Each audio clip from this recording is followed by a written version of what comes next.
Olá, seja muito bem-vindo. Está começando o Rede TV News. Boa noite. CPI da Covid, houve tenente-coronel da reserva citado em depoimentos como suposto facilitador de venda de vacinas. Tribunal de Justiça de São Paulo solta homens que incendiaram a estátua de Borba Gato, mas os 3 viram réus. E você vai ver também. Polícia do Rio de Janeiro faz mega operação para prender acusados de violência contra a mulher. Puxada pela alta na conta de luz, a inflação oficial do Brasil tem a maior aceleração no mês de julho em 19 anos.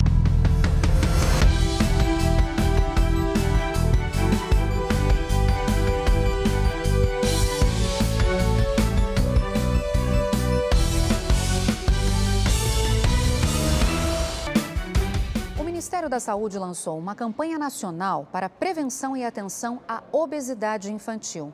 Segundo a pasta, mais de 6 milhões das crianças brasileiras até 9 anos estão com excesso de peso. 3 milhões são consideradas obesas. Estimular uma alimentação mais saudável, com a ingestão de frutas e verduras e menos alimentos ultraprocessados, além de incentivar a prática de atividades físicas entre as crianças. Essas são 2 das principais ações da Estratégia Nacional para combater a obesidade infantil, que fazem parte de uma campanha educativa lançada pelo Ministério da Saúde. Segundo dados da pasta, em 2020, existiam mais de 6 milhões de crianças com excesso de peso no Brasil. 16% dos menores de 5 anos e 32% das crianças entre 5 e 9 anos de idade já são consideradas obesas, um total de 3 milhões. Os dados são do Sistema de Vigilância Alimentar e Nutricional do Ministério da Saúde. Ao todo, 90 milhões de reais serão destinados ao combate à obesidade infantil. Os recursos serão repassados a estados e municípios para fortalecer as ações da campanha. O ministro da Saúde, Marcelo Queiroga, também aposta no apoio das escolas para reverter a situação. Sabemos que a saúde e a educação são direitos fundamentais e andam juntos, e a prevenção da obesidade infantil, ela também deve ser feita nas escolas. É fundamental essa ação conjunta, e isso tem um reflexo, o ministro Milton falou aqui, né? Até nos pais, né? Os alunos adquirem os hábitos saudáveis em casa e eles cobram dos pais, e esses pais acabam também aderindo a esses hábitos saudáveis e contribuindo para que as condições de saúde da população como um todo melhore. Queiroga ainda aproveitou a oportunidade para voltar a pedir para que os brasileiros tomem a segunda dose da vacina contra a Covid-19. São 7 milhões de pessoas que não foram tomar a segunda dose da vacina. Então, um esforço hercúleo que todos nós aqui fazemos para conseguir vacinas para a população brasileira, porque essa segunda dose não está faltando. Se tivesse faltando, ia dizer, está faltando a segunda dose. Então, aqueles que não tomaram a segunda dose, busquem a segunda dose, porque a imunização só estará completa com a segunda dose. A polícia prendeu um homem suspeito de cometer triplo homicídio em Umuarama, no interior do Paraná. Jean Michel de Souza foi preso em flagrante pela morte da esposa e dos sogros. Os corpos de Jaqueline Soares e dos pais dela, Antônio Soares dos Santos e Helena Maria Marra dos Santos, foram encontrados na residência da família, em um bairro nobre de Umuarama, no Paraná. A família foi morta a facadas. Após cerca de 10 horas de investigação, a Polícia Civil encontrou provas na casa onde o crime ocorreu, na residência da mãe de Jean e no carro dele. Nós começamos a conversar com ele, identificamos ali uma divergência na narrativa dele quanto a horários que ele esteve na residência das vítimas. E nós tínhamos informações de que ele teria ido nessa residência em um outro momento, além daquele que ele falou, um outro momento, mais tarde, o que ele negava. As investigações apuraram que o crime aconteceu por volta das 10 horas da noite do último domingo, Dia dos Pais. O suspeito passou a tarde na casa das vítimas, em uma confraternização. Colhemos depoimentos de testemunhas que confirmam que ele, de fato, é uma pessoa agressiva, de que ele tratava a esposa com agressividade, que ele já teve desentendimentos com a família, a ponto de quebrar objetos dentro de casa. Tanto é que ele era casado com uma das vítimas, mas sequer morava com ela, porque ele não tinha um bom relacionamento com os sogros. Temos relatos de que ele já teria agredido ela. Além das perfurações, o corpo de Jaqueline apresentava diversas lesões, entre elas uma no crânio. A faca utilizada no crime não foi apreendida. Os corpos foram encontrados ontem por uma empregada que chegou na residência para trabalhar. Jean esteve no local e, assim como na delegacia, apresentou frieza e nenhum abalo emocional. Ele nega a autoria do triplo homicídio. Foi decretado o flagrante dele agora. Ele nega? Ele nega. Qual é o estado emocional dele? Em choque. Os corpos das vítimas foram levados para a cidade de Pires do Rio, em Goiás, para o sepultamento. A Justiça de São Paulo decretou a prisão temporária do motorista suspeito de matar o advogado Daniel Majub durante uma briga de trânsito na zona norte da capital. O advogado Daniel Majub, de 47 anos, foi baleado na frente da esposa e do filho de 17 anos. Com a ajuda das imagens de câmeras de segurança, a polícia identificou a placa do carro e chegou até o assassino, que fugiu logo depois de atirar na vítima. De acordo com as investigações, o motorista, que não teve o nome divulgado, trabalha como comerciante. O crime aconteceu na noite do último sábado, após uma briga de trânsito em uma avenida da zona norte de São Paulo. Uma grande operação no Rio de Janeiro prendeu hoje 130 acusados de praticar crimes contra mulheres. Veja na reportagem de Thalita Ribeiro. Cerca de 100 policiais civis e 50 viaturas de diversas delegacias do estado do Rio de Janeiro foram às ruas para cumprir mandados de prisão contra agressores de mulheres. Um dos presos na ação de hoje foi Júlio César de Oliveira. Ele, que estava foragido, matou a facadas em 2012 a amante grávida.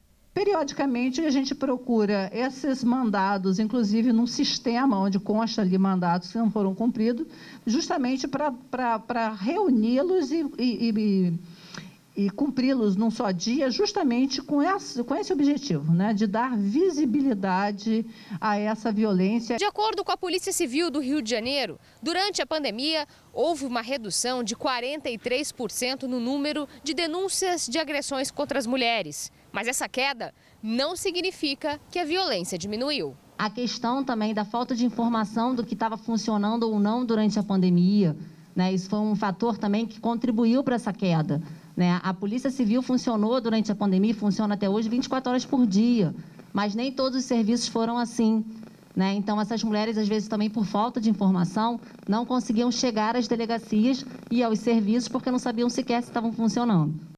Em todo o país foram registradas quase 32 mil denúncias de agressões no primeiro semestre deste ano. Este mês, a Lei Maria da Penha, criada para coibir violência doméstica, completou 15 anos. Para mostrar a importância das denúncias, diversas ações foram criadas. No Rio de Janeiro, o Juizado de Violência Doméstica e Familiar contra a Mulher da Leopoldina, que abrange uma região muito impactada por esse tipo de violência, são cerca de 550 processos por mês. 11 mil estão acumulados. Por isso, até o dia 27, 12 juízas participam de um mutirão para acelerar as audiências. A Lei Maria da Penha ela protege todos os tipos de violência, não necessariamente a violência física. Infelizmente, muitas mulheres pensam que só podem ir até a unidade quando tem uma marca, um arranhão, né, uma lesão aparente. E não necessariamente. É o primeiro sinal de uma violência psicológica, uma violência moral, patrimonial, sexual. Ela deve procurar a unidade policial, não deixar esse ciclo de violência evoluir. E esta semana o governo federal sancionou uma outra lei que trata como crime as agressões psicológicas contra a mulher. Agora, os especialistas discutem de que maneira esses abusos podem ser comprovados na justiça. A perna imobilizada é resultado das agressões cometidas pelo ex-namorado. Em março desse ano, Carla conheceu o homem que acreditava ser o amor para a vida toda. Mas o que parecia ser um relacionamento dos sonhos, logo se revelou um pesadelo. Ele me abalou com tortura psicológica, emocional, fisicamente ele me agrediu. E hoje eu vivo um pânico. Em apenas 2 meses de namoro, ela foi vítima de 3 agressões físicas e emocionais. O ex-namorado chegou a dizer que publicaria fotos íntimas dela. Eu tenho um vídeo, eu tenho até vídeo seu aqui da de fora com a tua cara. E ainda ameaçou matá-la.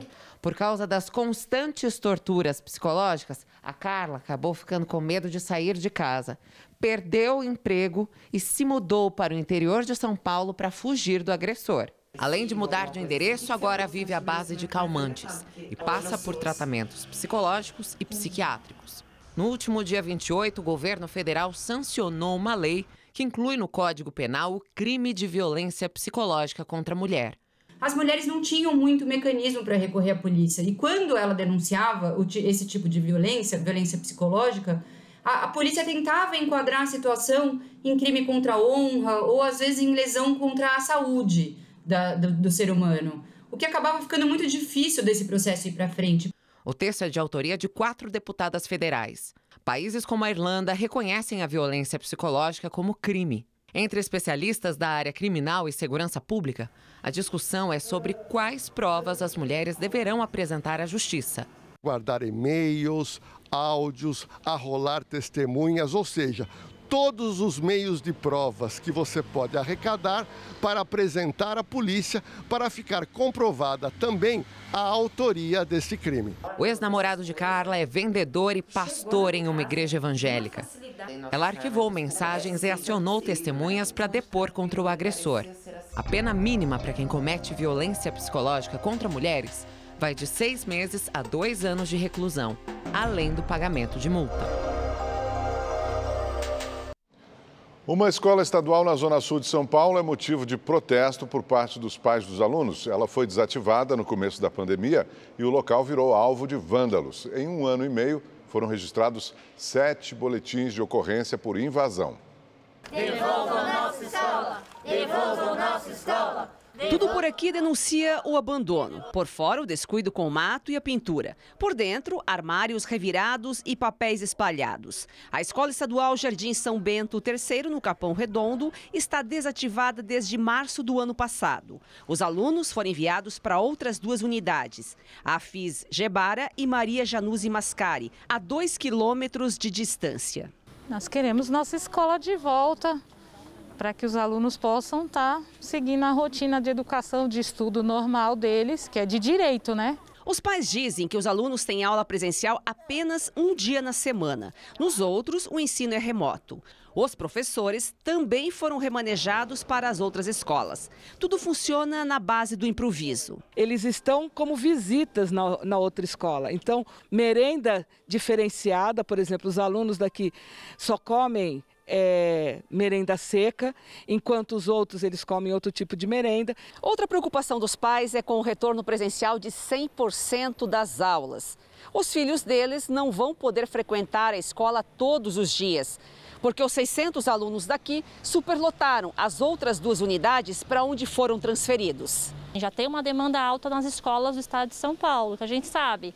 E aí mais metade de outra escola são muitos alunos para ir, né, todos os dias de uma vez só. E não tem espaço e vai ficar até final do ano, uma vez na semana. A dona Olga mora em frente à escola há 22 anos e viu as várias transformações do prédio. Era todo de lata, então lá dentro era muito quente para as crianças. Aí eles resolveram reformar e fizeram outro no lugar, né, de madeira, parece, se não me engano, que também não foi por muito tempo, e depois fizeram esse assim. Sem caseiro e segurança, o espaço é invadido constantemente. A Secretaria Estadual de Educação informou que a escola será demolida e uma nova unidade será construída no local. Mais conforto técnico e acústico para os estudantes. Essa era uma escola que tinha muita reclamação da comunidade escolar. Então, por isso a Secretaria optou por fazer uma nova escola para a comunidade. Enquanto isso, os alunos da São Bento vão ter que compartilhar o espaço com os colegas de outras escolas.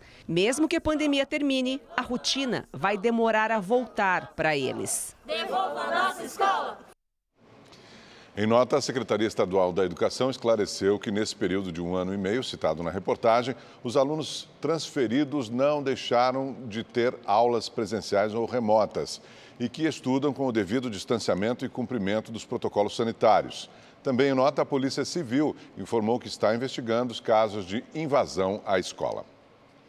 Começa daqui a pouco a reconstituição da morte de João Alberto, agredido e asfixiado por 2 seguranças em uma das unidades do Carrefour em Porto Alegre. E o repórter Eduardo Ostenmaier está no local, vai falar agora ao vivo conosco. Boa noite, Eduardo, seja muito bem-vindo. Quais são as suas informações? Boa noite, Milena. Boa noite a todos. Exatamente. Logo mais começa a primeira reconstituição do caso João Alberto, ocorrido há pouco menos de 9 meses. A gente já consegue visualizar aqui atrás, lonas azuis estão tapando o local onde haverá a reconstituição e também viaturas da Polícia Militar circulam a todo momento. Bom, nessa primeira reconstituição, policiais civis representarão todos os atos ocorridos naquela noite. Inclusive, quando houver a cena, reproduzida a cena em que os seguranças ficaram em cima do João Alberto, será utilizado um boneco para representar a vítima. Hoje, apenas as testemunhas acompanharão essa reconstituição. Somente as testemunhas, nenhum réu envolvido no caso estará presente. Inclusive, a viúva do João Alberto, que estava com ele na noite do crime, preferiu não estar presente. Por motivos de saúde, ela não estará aqui na noite de hoje. Essa reconstituição é um pedido da defesa de Giovanni Gaspar da Silva, um dos seguranças que acabou matando João Alberto. A alegação da defesa é que ele não estava envolvido na asfixia, o que o laudo final da perícia apontou como causa da morte de João Alberto. Nesta quinta-feira dessa semana, ocorre a segunda reconstituição apenas com os réus. São 6 réus que respondem, inclusive os 2 seguranças que seguem presos. O Instituto Geral de Perícias Gaúcho vai ter 30 dias para produzir um laudo final após essa reconstituição. De Porto Alegre, Eduardo Ostenmaier para o Rede TV News. Obrigado, Eduardo. A Justiça de São Paulo revogou hoje a prisão preventiva dos 3 homens acusados de incendiar a estátua de Borba Gato. Paulo Roberto da Silva Lima, mais conhecido como Paulo Galo, Danilo de Oliveira e Tiago Vieira Zen se tornaram réus no processo, mas poderão responder em liberdade. O Ministério Público de São Paulo acusou os 3 de crime de incêndio, associação criminosa e direção de veículo em condição irregular. A estátua de Borba Gato foi incendiada no dia 24 de julho. O Ministério Público de São Paulo abriu hoje inquérito para investigar o caso de racismo no supermercado Açaí, em Limeira, no interior paulista. Na última sexta-feira, funcionários acusaram de roubo um homem negro de 56 anos, que tirou a roupa para provar que era inocente. Os promotores apontaram que a vítima foi submetida a tratamento discriminatório, desumano e degradante. O órgão deu prazo de 15 dias para que o estabelecimento se manifeste. Agora à noite, a Prefeitura do Rio de Janeiro suspendeu a aplicação da primeira dose da vacina contra a Covid-19 por falta de imunizantes. O repórter Tony Vendramini tem as informações agora ao vivo, direto do Rio de Janeiro. Boa noite, Tony. Quando a cidade deve receber mais doses, hein? Boa noite, Augusto. Boa noite, Milena. Boa noite a todos que nos acompanham. Pois é, a Prefeitura esperava receber uma nova remessa de vacinas até o final da tarde de hoje, mas recebeu uma informação de que ela só chegaria de madrugada. Por isso, suspendeu a aplicação da primeira dose amanhã e deve retomar na quinta-feira com a vacinação das pessoas de 24 anos. O calendário está mantido para pessoas acima de 50 anos, pessoas com deficiência, gestantes e puérperas a partir de 18 anos e para quem vai tomar a segunda dose. No final da tarde, a Prefeitura emitiu uma nota em tom de cobrança pedindo ao Ministério da Saúde que distribua em 24 horas 10 milhões de doses que estão em estoque para ajudar a conter a variante Delta, que cada vez mais ameaça os planos de reabertura. Vamos ver na reportagem. Nas longas filas que se formaram nos postos de vacinação do Rio, rostos cada vez mais jovens. Sinal do avanço da aplicação da primeira dose na população adulta, que a Prefeitura espera concluir até o dia 18 de agosto. Hoje, pessoas com 25 anos se sentiram mais aliviadas. É muito gratificante, sabe? Você ter várias pessoas que você perdeu, que não teve a oportunidade de tomar a vacina. E hoje eu estou aqui tendo essa oportunidade e é muito bom, sensação de alívio. Gratidão a Deus e que venha a segunda dose. Mas a Secretaria Municipal de Saúde ainda espera pelas pessoas que perderam a data da segunda dose. São 80 mil cariocas que não tomaram a segunda dose na sua data correta. Então, se você não tomou a segunda dose, procure logo uma unidade de saúde e venha se vacinar. A preocupação das autoridades de saúde é com a variante Delta. A prefeitura estima que ela já seja responsável pela maior parte dos casos de Covid da cidade. Com o número de infecções voltando a crescer por causa da nova cepa, a prefeitura resolveu recuar na flexibilização de algumas medidas restritivas e reforçou o pedido para que a população continue a se proteger. A expectativa é que esse número não aumente ainda mais, por isso a gente intensificou aí as medidas restritivas, suspendeu temporariamente a presença de públicos nos estádios e recomenda que as pessoas continuem utilizando máscara, utilizando ambientes abertos, para que a gente possa ter esse número de casos voltando a diminuir. Agora vamos aos números da pandemia no Brasil. De acordo com o Ministério da Saúde, 19.022.000 pessoas já se recuperaram da doença. 625.000 ainda estão em acompanhamento e desde o início da pandemia, mais de 564.000 pessoas morreram por causa da Covid-19 no país. O senador José Serra, do PSDB de São Paulo, anunciou hoje que irá se licenciar do cargo por 4 meses. A decisão foi tomada após Serra ser diagnosticado com doença de Parkinson em estágio inicial, o que requer adaptação à medicação. Segundo a assessoria do senador, ele está bem. O suplente, José Aníbal, assumirá o cargo no período. O Ministério Público abriu uma investigação para apurar uma possível omissão do poder público no incêndio que atingiu o prédio da Cinemateca Brasileira. Nós agora vamos conversar ao vivo com o repórter Guilherme Lopes, que fala com a gente direto de São Paulo. Guilherme, boa noite. Quais são os alvos desse inquérito? Bem-vindo. Olá, Milena Augusto, boa noite a vocês, a todos. Essa ação movida pelo Ministério Público tenta apurar as responsabilidades da Prefeitura de São Paulo e do Governo do Estado e descobrir se houve negligência na preservação da Cinemateca Brasileira. De acordo com o Ministério Público, uma possível omissão pode ter contribuído com o incêndio. Por isso que esse inquérito quer descobrir se existem elementos suficientes que comprovem uma improbidade administrativa. Segundo uma vistoria feita pela Defesa Civil aqui no prédio, a Cinemateca Brasileira estava sem manutenção, abandonada e não tinha o auto de vistoria dos bombeiros. Esses fatores contribuíram com o incêndio que aconteceu no final de julho e atingiu um galpão que fica no andar superior, destruindo aí um acervo vasto com documentos e filmes que contavam a história do cinema brasileiro. A Prefeitura de São Paulo disse que já foi informada sobre esse inquérito e que está contribuindo com as investigações. O Governo do Estado também disse que está à disposição do Ministério Público para contribuir com essa apuração. No entanto, ressaltou que a responsabilidade pela Cinemateca Brasileira é do governo federal.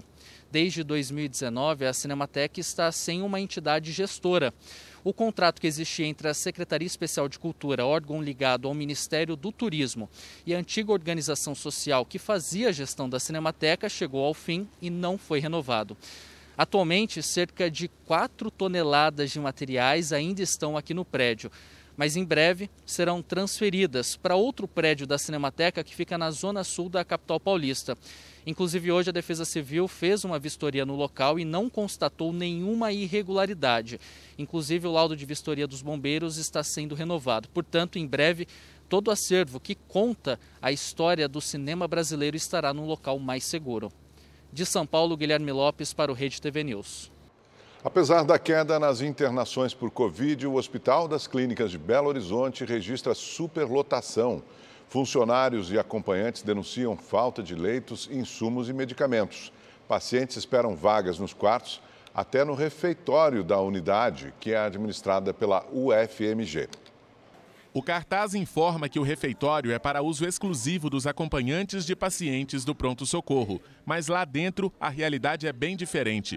As imagens mostram pessoas se alimentando ao lado de um jovem de 26 anos internado com trombose.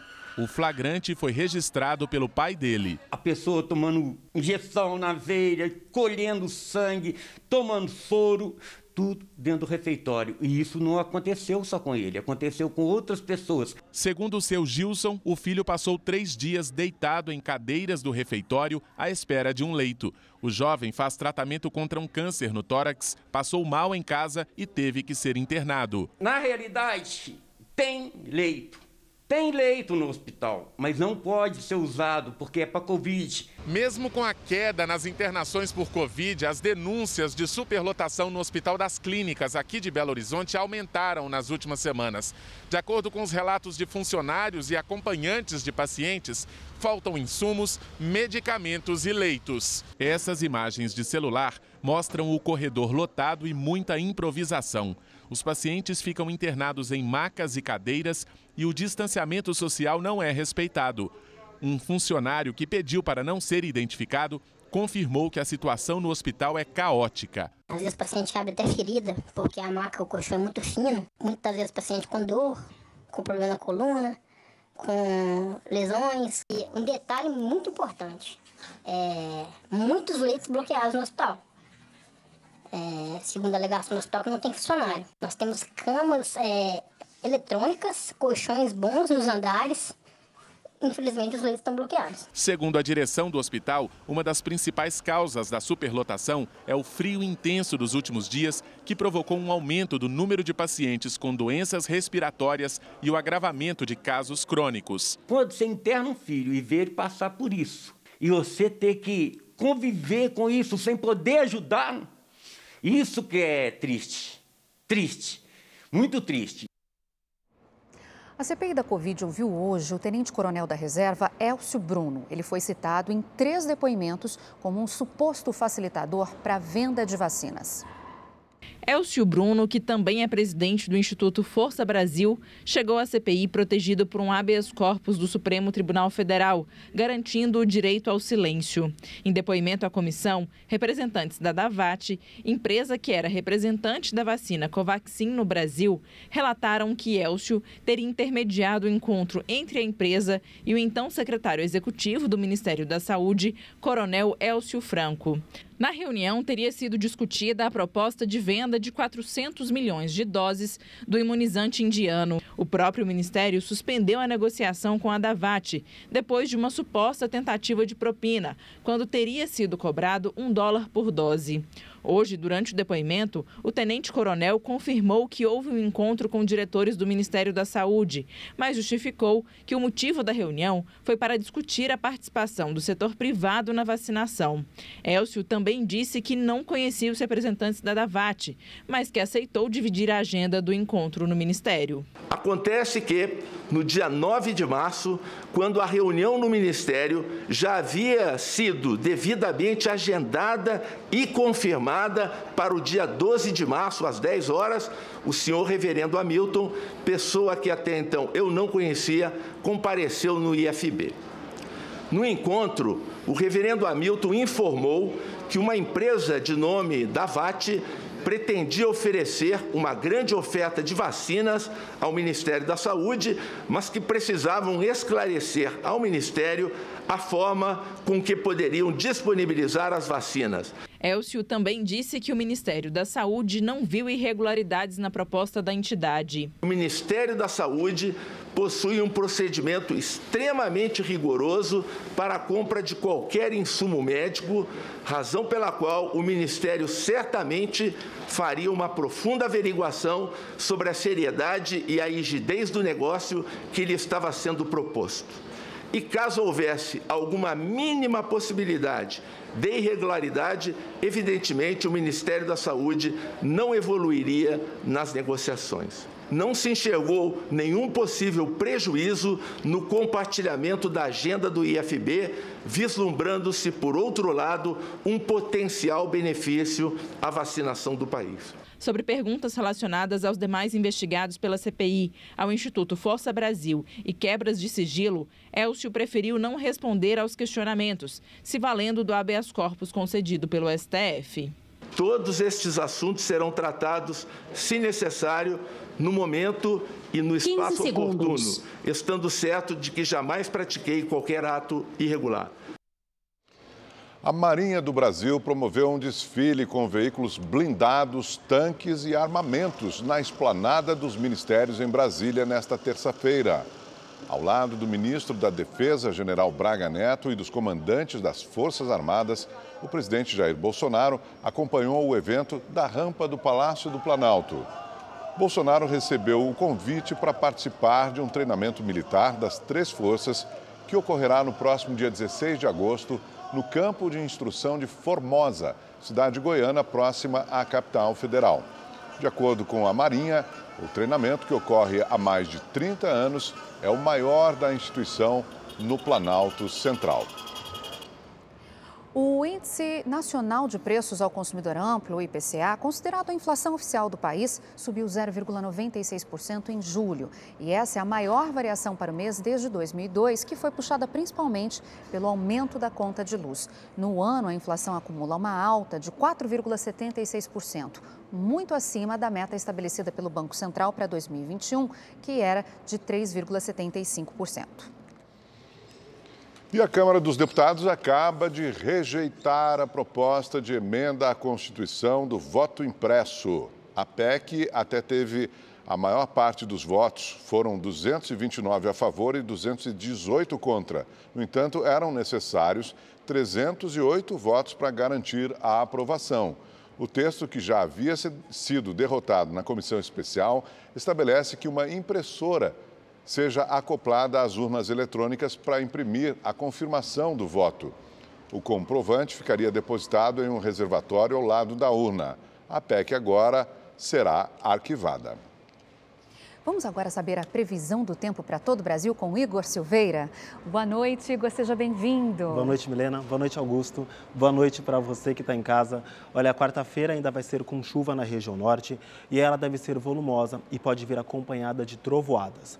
No interior, o tempo continua seco e no sul, a frente fria ganha força e avança para o sudeste. Hoje, por exemplo, o dia ficou nublado no Rio Grande do Sul e até choveu em algumas regiões, viu? Amanhã, essa instabilidade vai para o Paraná e também para Santa Catarina, como a gente vê aqui no mapa. Em São Paulo, o tempo muda, chove em pontos isolados e tem quedas nas temperaturas, quase 10 graus a menos que hoje. Amanhã, a máxima não passa dos 18 graus. No Rio de Janeiro e no Espírito Santo, o céu fica carregado, mas não tem previsão de chuva. Só em Minas Gerais é que o tempo continua firme. No Nordeste ainda chove na faixa leste, que vai desde o Maranhão até Alagoas. No interior, o sol aparece e o dia fica abafado. Em Salvador, a chuva dá uma trégua e o sol até aparece, só que não esquenta muito e a máxima por lá pode chegar aos 25 graus. Bom, para saber mais sobre a previsão do tempo na nossa cidade, é só entrar no site da Rede TV. Eu fico por aqui, uma ótima noite e até mais. Obrigada, Igor. Obrigado. No Recife, 3 pessoas ficaram feridas no deslizamento de uma barreira que destruiu 6 casas durante a madrugada. No total, havia 20 moradores na área atingida. Eles tiveram que deixar o local às pressas. Entre as vítimas, um adolescente de 16 anos, filho de dona Ana Grace, que chegou a ficar preso nos escombros. Foi terrível. Foi terrível. Eu ainda estou com um barulho na minha mente. Mas eu só pensava no meu filho, para tirar meu filho. Vieram tirar meu filho, era 6 e pouca da manhã. Dei 3 horas da madrugada que meu filho estava subterrado. Mas graças a Deus, tiraram meu filho vivo, isso é o mais importante. Seu Levi não esquece o terror que viveu. Quando eu vi cair a enxurrada de entulho, com parede, com tudo para ali, eu entrei em desespero e vi a morte. A barreira deslizou por volta das 3h30 da manhã, em meio ao temporal que atinge desde ontem a região metropolitana do Recife. As vítimas não tiveram ferimentos graves e já estão abrigadas em casa de parentes e amigos. A Defesa Civil do Recife informou que essas famílias vão receber apoio das redes de saúde e assistência social do município. As 6 famílias estão sendo atendidas pela Defesa Civil do Recife, pela sua rede, pela assistência social, pela saúde, fazendo a acolhida dessas famílias, abrigamento, casa de parentes e amigos. Nós estamos também preparando o relatório de engenharia social para fazer os devidos encaminhamentos com possibilidade de benefícios. Nas últimas 24 horas, a Defesa Civil do Recife registrou 89 chamados relacionados às chuvas. Em alguns pontos do Recife, nas últimas 24 horas, choveu aproximadamente 108 milímetros, o equivalente a 55% da média histórica para o mês de agosto. A Polícia Civil do Paraná e o Ministério Público deflagraram uma operação contra uma organização responsável por fraudes em prestação de serviços médicos. O prejuízo aos cofres públicos ultrapassa 66 milhões de reais. 15 mandados de busca e apreensão foram cumpridos em Londrina e Centenário do Sul, no norte do Paraná. A operação mirou uma organização responsável por fraudes em processos licitatórios e contratos administrativos para a prestação de serviços médicos em hospitais públicos e no Consórcio Intermunicipal de Saúde do Médio Paranapanema. O prejuízo aos cofres públicos ultrapassa 66 milhões de reais. Há evidências fortes aí, bem veementes de crimes contra a administração pública, obviamente, lavagem de capital e outros delitos conexos. Estamos numa fase agora, posteriormente, de análise de todo esse material, que, apesar de terem sido apreendidos hoje, a gente espera encontrar por evidências dessas fraudes que têm ocorrido desde aí do ano de 2017, no mínimo. As investigações tiveram início há mais de 2 anos, mas as fraudes ocorriam desde 2013. De acordo com a polícia, foi verificada a criação de empresas do mesmo grupo em nome de laranjas, para justificar gastos. A Justiça determinou o bloqueio de valores e a apreensão de automóveis dos envolvidos. Há evidências também de participações de agente público, além de todo o empresariado e de médicos relacionados aí a hospitais públicos de Cambé, Londrina e de outras cidades. Por hoje é só, uma boa noite para você. Boa noite, até amanhã.